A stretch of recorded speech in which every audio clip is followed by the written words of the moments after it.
All right, this is the last place I want to be, the mall.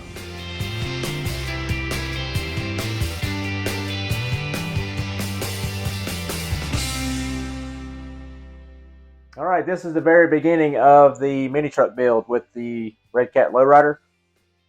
First things first, wheels. At least for now, we're going to run these RPM 3-spokes. They're kind of OG looking, and that's probably the most reasonable price wheel I can find right now. I do have a billet center cap. It's going to look pretty cool in there. The issue with running those wheels is the factory wheels are reversed. The backside's practically flat, and these wheels are flat on the front and they come inwards. With the stock steering setup, it pretty much locks in on the wheel and it doesn't roll. And another thing I noticed with the fixed links, that the car comes with fixed links. They're not adjustable. It's got massive toe in when it's laid completely out.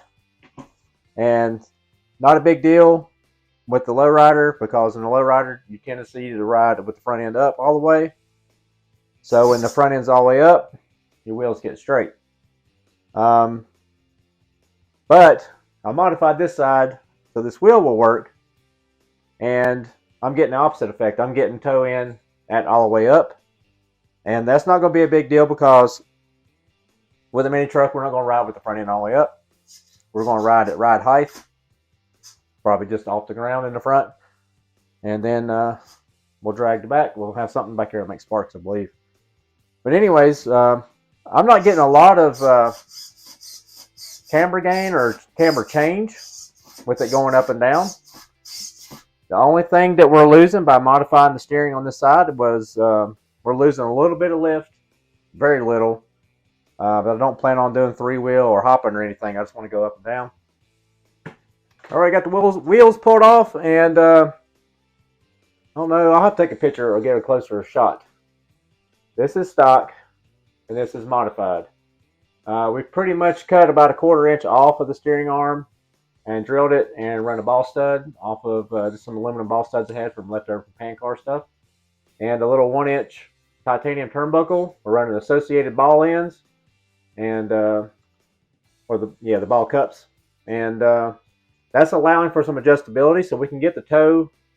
We can find a happy medium. With the fixed links, you've got no adjustability whatsoever, and you just have to adjust your ride height to get your steering right.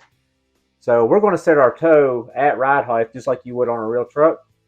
And when we're low, it's going to be a little off, and when we're all the way up, it's going to be a little bit off.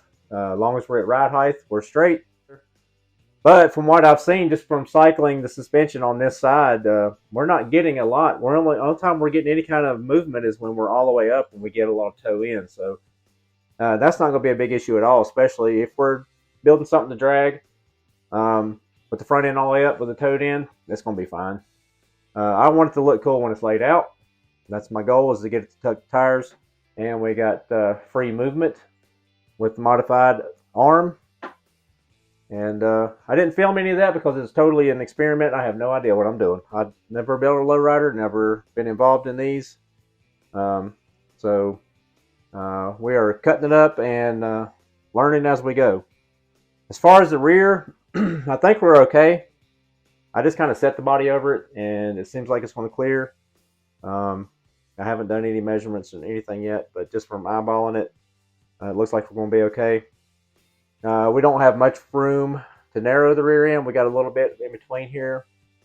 We could possibly cut, but if we do, it's going to throw off our 4-link, and we'll have to move the links out. We'll have to make adjustments if we need to narrow it, but I don't think we really will have to narrow it. Yeah, let's get this side cut up, and then we'll proceed to remove this bumper. We'll pull the gas tank off, and then once that's all said and done, we'll lay the body on there and see if we're good to go, and see if we got to cut any axles or A-arms or anything. So stay tuned for that. All right, we're going to continue on with the front end modifications. Now this side here, we did all the R&D. Everything fits. And now all we got to do is measure what we did here and transfer it to this one to make clearance for the wheels. All right, before I cut it off, here is our new position of our ball stud. It's probably roughly, just guessing, about a 1/4 inch difference between that and the factory, and that's simply just to make clearance for the wheel on the inside edge of the rim. So we're going to trim that off, and then we'll put another similar ball stud onto the steering rack because it is metric, and we're going with like 1/8 inch balls for a pan car. And we'll hop back on here and we'll start threading up that linkage. All right, we got the steering modifications completed. We removed the stock linkage, just a solid non-adjustable, and the metric ball ends or ball studs, and we replaced them with I don't have a part number, but these are the standard associated tiny little ball ends. I'm not sure. I'd have to double check to see if they even still make these. I'm pretty sure they do, because this was on like the original RC10. These are the black versions, not the white. Same thing, 440, and we use Hanger 9 1.5 440 titanium linkage. And as for the other balls that we replaced, we put some 1/8 inch aluminum balls that I had left over from pan car stuff.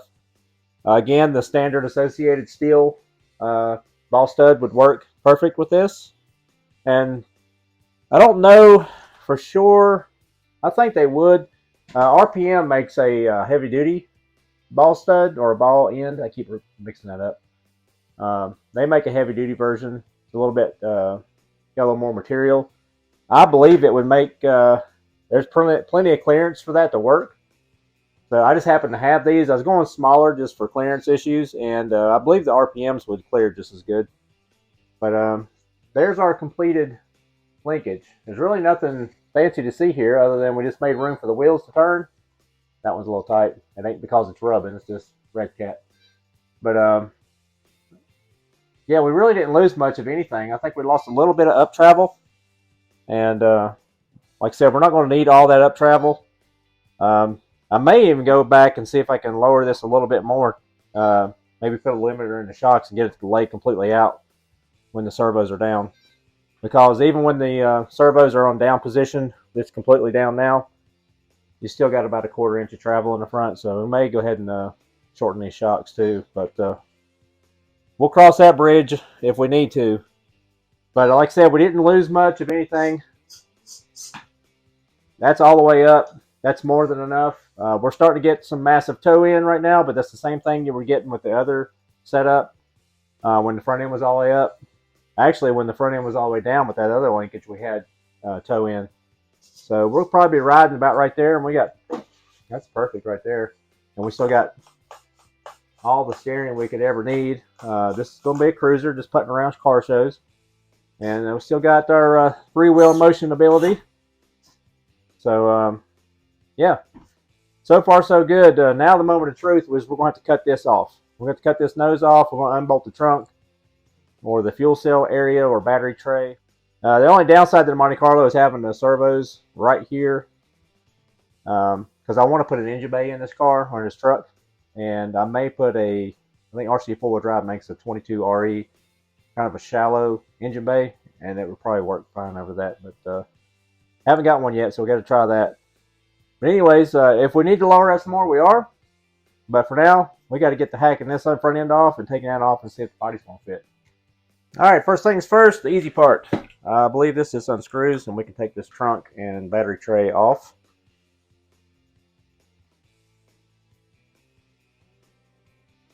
We may go back and add something back here simply for body mounting. It just falls off. Because I'm going to mount the body the same way. It's either going to be magnets or Velcro. I'm not going to have any holes in the body. The last mini truck I built, the one that's in the header picture above, it's Velcroed on. And that was built on a Sprint 2 chassis, HPI. And I did have to narrow all of the A-arms to get that body to tuck on that car. And actually run the mini RS4. I think there's a 12 scale they came out with, like an M chassis size. I ended up running the dog bones just in the rear, just made it 2-wheel drive just to keep it simple because, again, it was just a cruiser. And that one did not have adjustable suspension. It was static. And so it was a little limited on its usability. Had to be pretty smooth. All right, next thing's next. We're going to hack this off and try not to hit our servo. probably be smarter to take the servo out first, but we're going to risk it. Let me take his skid plate off. All right, we pulled the cover off. I was hoping to discover something, but I already knew it was molded in one piece because there is no seams on the sides. That's just a protector, I suppose, just to keep from wires dragging the ground. So we're just going to be careful. We shouldn't be anywhere near the wires. We're going to cut it roughly right in line with those 3 holes right there and right here and get this bumper gone. So let's get the hacking and whacking. All right, here goes nothing.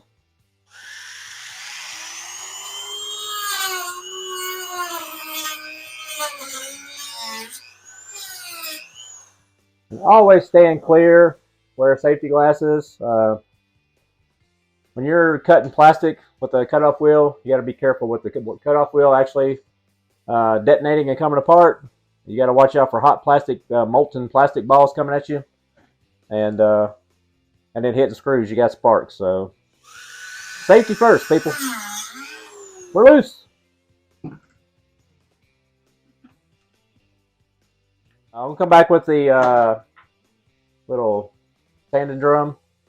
I'm going to clean these edges up, and we'll hop back on here and see if the body fits. All right, we got everything trimmed up. We went ahead and put the rear wheels on. And if we did have to narrow the rear end, we were going to run into some issues because the shocks are right against the wheel. They're not rubbing.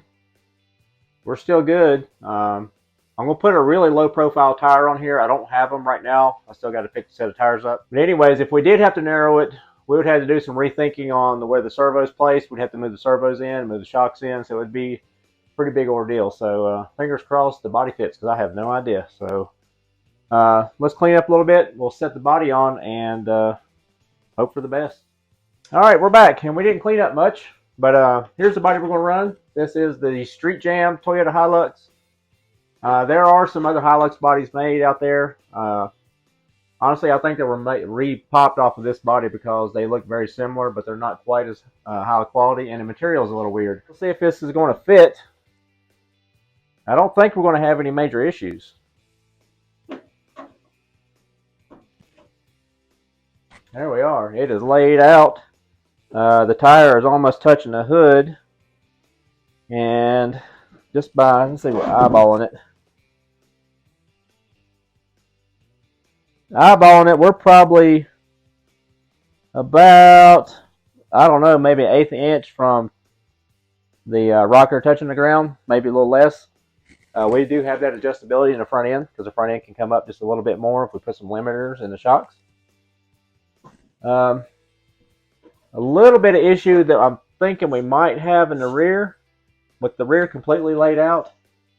What we're running into is the servo arms that attach the shocks to the rear end are touching the bed right now. They're touching the bed floor. And the bed floor is almost flush with the top of the car. And even right there, we're not laid out. So what we can do, same as the front, we can shorten the rear shocks. If we shorten the rear shocks, we're going to lose some down travel. Not a big deal. We don't need to get this thing a foot off the ground. If we shorten that shock, let me bring you in here. If we shorten this shock to where it's laid out with the arm even, we'll just have to keep that in mind when we're hitting the switches that we don't try to rip the shock off the rear end. If we can get the shock to lay level with the servo and the car be laid out, because that's quite a bit up travel there.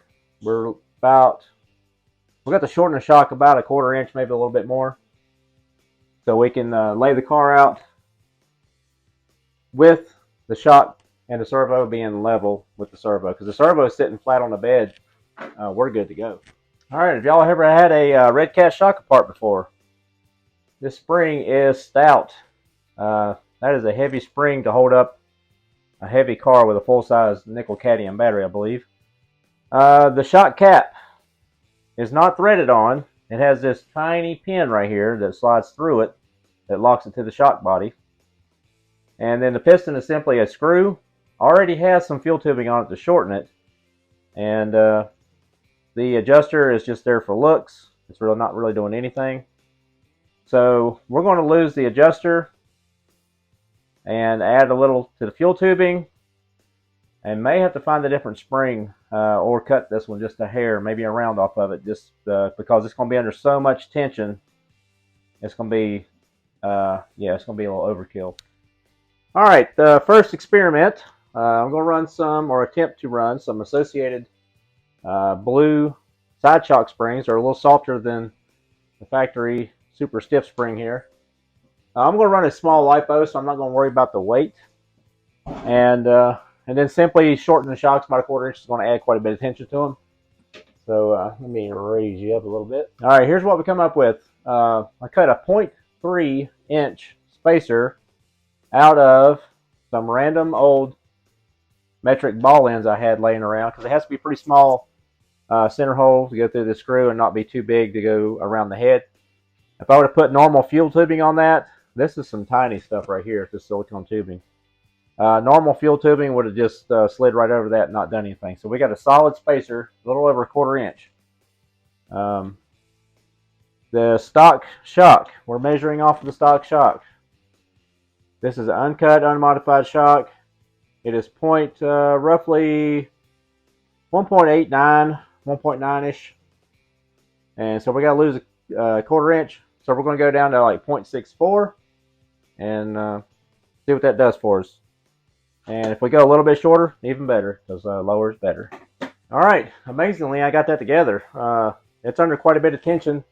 We may still need to take that spring back off and shorten it slightly, because it's under, I mean, it needs to be stout, but I'm afraid it's going to shoot the bottom of the shock off, and I don't want it to break while we're out at the show somewhere. So anyways, let's do our quick measurement here and see where we ended up. I mean, this is basically live. I am not checking anything here off camera other than putting stuff together. All right, we're at 0.79, so we didn't gain enough. Yeah, we only gained 1/10 of an inch. We might have to come up with something different. In a worst case scenario, we don't need shocks. What I could do is just simply put some linkage and make the linkage as long as I need it. I don't know why I didn't think of that earlier. Yeah, we just had a little threaded rod right there. We don't need shocks. These are not shocks anyways. They're just spring holders. There's nothing in it but a screw. Yeah, but that's a tiny hole in there. Yeah, let's do that. I'm going to hop off and see if I can't find some linkages, and then we'll come back, and I think that's going to be the right route to go now that we got this. And it would be more durable. I'm afraid these tiny screws are going to shoot that thing off with that spring tension on there. So anyways, let me hop off, see if I can find some more parts. All right, we're back. And the old 10L that we bought the other night came in handy. We have just stolen the steering linkage off of that car because it had the Dubro screw through, which I was going to change anyways, ball ends. And we did some basic math here. We laid our servo horn, we set it right at the top of the servo, not level, but at least flat with the servo, and measured from there to there with the truck completely laid out, and we're at 1.7 inches. There's no way we're going to get this shock to 1.7 inches without this thing being like with too much loaded tension. So what we did, we cut down 2 of those ball studs and put a set screw between them, and now we got 1.7 inches. Now we are laid out with solid linkage. We're still going to get plenty of lift to get off the ground. So that being said, probably what we're going to do in the front too, we'll probably just put some solid links in the front as well, and just eliminate shocks altogether. So let me make another one of these. I think I got enough parts here, and put this thing together and see how it lays out and see how it functions.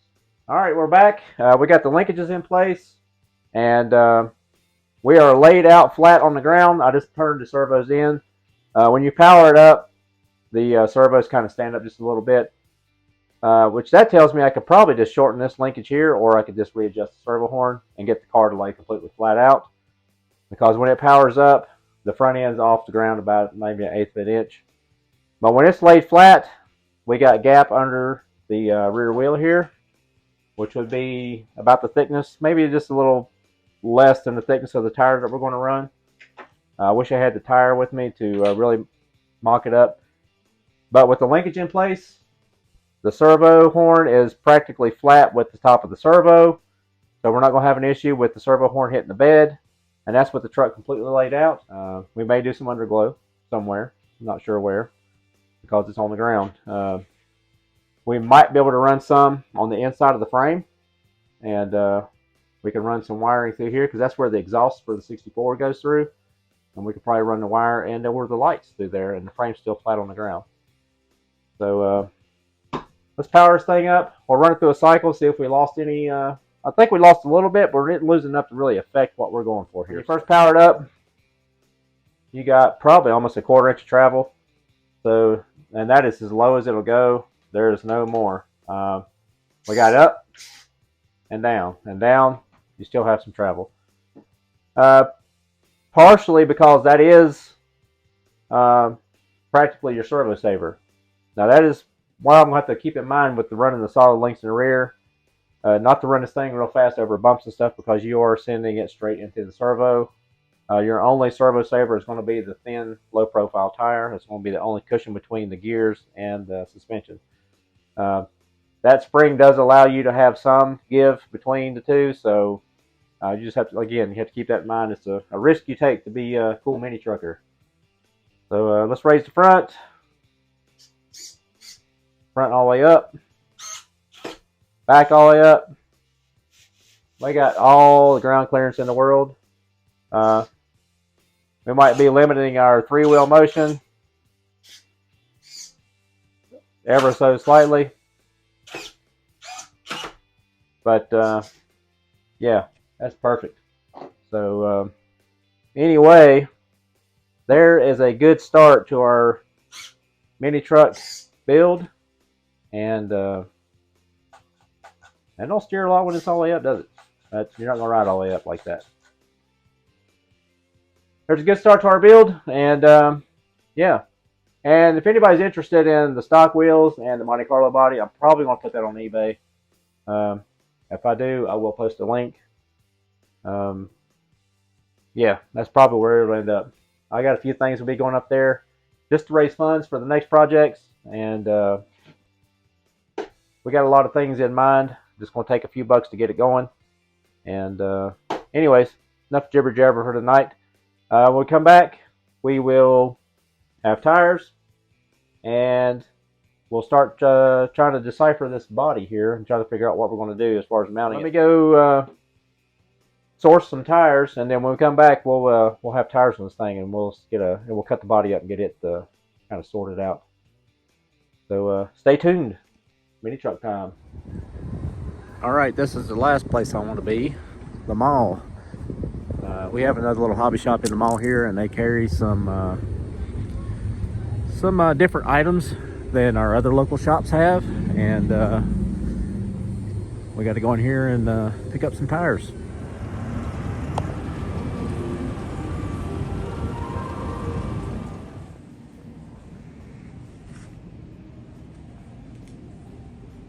There we are.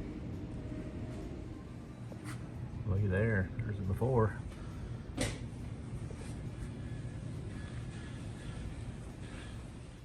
All right, guys, we're back from the mall. We picked up our Racing wheels and tires. We're not going to use the wheels. We may save those for a future project. These are not pre-mounted, so that's a good thing. It's a good-looking tire, kind of scale-looking tread, and it's super low profile because I want the smallest possible. And like I said before, I've got 6 of these wheels. You can tell how old they are. The packages are turning yellow. That one's been on the shelf a long time. So I got 4 new ones in pack. I got these 2 new that were out of the pack but still new. These are new, but they have the tires that we built on the HPI many years ago. And the instead of trying to find two more, because these are already glued, and trying to find two more tires that match that was easy enough just to buy a set of $20 wheels and tires. Let's get some tires mounted up and get this thing on all fours finally.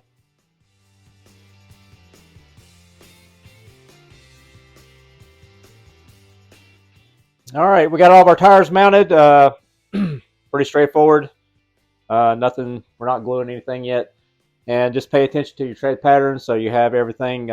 They are directional. You don't want them going opposing each other. So you got a left and a right. And for our wheel nuts, we're not just going to run the standard wheel nuts. Like I said before, we have these billet. These are G-made. And it is part number GM70142. That is a it's basically a wheel nut and center cap for like a crawler. Luckily, the crawlers have the same size threads as these cars do. And it's going to give us a more scale appearance than having that just a nylon lock nut in the wheel, because these wheels don't come with center caps. So now we got these cool little hex billet style center caps. Your wheel's going to actually go on with this giant Allen wrench that comes with it. Shims and washers if necessary, and an O-ring to seal that off so you don't get, if you're using it on a rock crawler, to keep the mud and stuff from getting up in there and seizing it. That's not going to be a problem because we're not going to be in the mud. It comes with these neat little nuts. It is a nylon lock nut, but it's inside this little housing. And once your wheel's mounted, simply just thread that on there, and it hides the nut, and it hides makes it look a little more scale.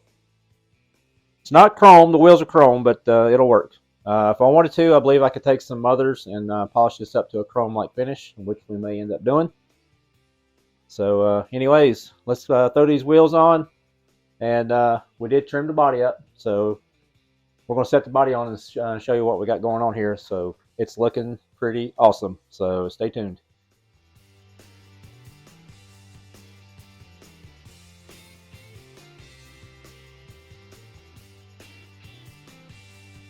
Up loose.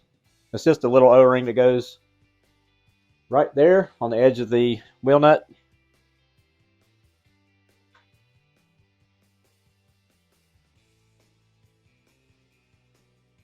How's that? It does stick out a little bit, but versus having just a 4mm nut showing, that's just looks unfinished. All right, there she is, laid out. Like I said it last night, just the next day, I may have lost track. I think I said it last night. We are going to do the same thing on the front that we did on the rear. We're going to eliminate the shocks.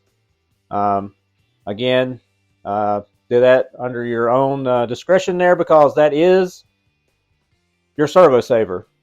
If for some reason you do get up a little bit of speed and hit bumps and stuff, you could possibly strip a gear. I doubt it, but that shock does give you a little bit of cushion to avoid sending force directly into the servo. But for what we're going to do, we're probably just going to be putting around in the parking lot, and we're doing this at our own risk of stripping servos, which I seriously doubt it. These are Metal Gear servos. But I'm going to eliminate the shocks in the front again, just so I can get the car completely laid out when it's all the way down, when it's powered up.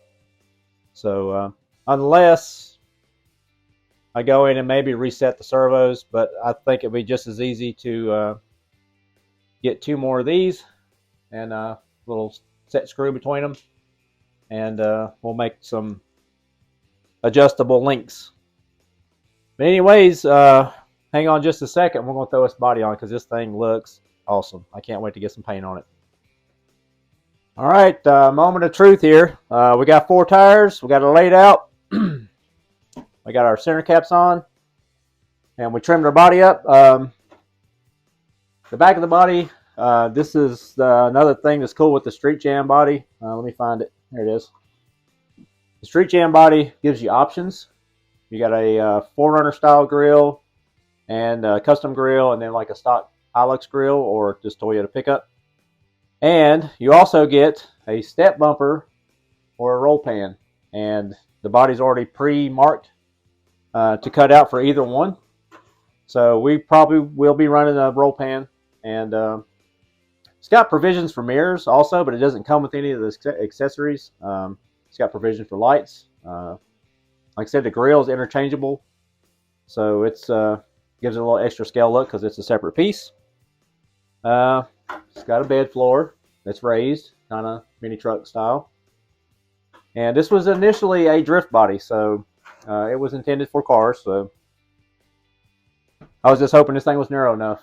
And luckily, with some few minor modifications, it does fit. The next step will be mounting it. I think we're just going to Velcro it to the car. I thought about magnets, but I believe I can get away with just a little bit of Velcro, a little mount right here on top of the servos on the front, and just 2 little tabs of Velcro on the rear servos because the bed's going to sit flat on the servos. So we are body dropped officially. So let's check it out. Bam! Check it out. That's awesome. It couldn't fit any better. It's tucking the tire, still not touching the hood, not bed floor. The rocker is below the chassis. Unlike the Monte Carlo body that comes with the car, the rocker ends right above the chassis and the chassis hangs out. So we're officially body dropped. We're body dropped like maybe 8 millimeters. So that's pretty cool. Still got room between the servos and the front of the grill. So we got room if we want to wire lights. We will most likely have underglow. And this thing sits really like a stock, like a real body drop truck. We are just about to tuck lug nuts on both ends. That is the factory cutout. We're going to leave it alone because you're going to see half the wheel.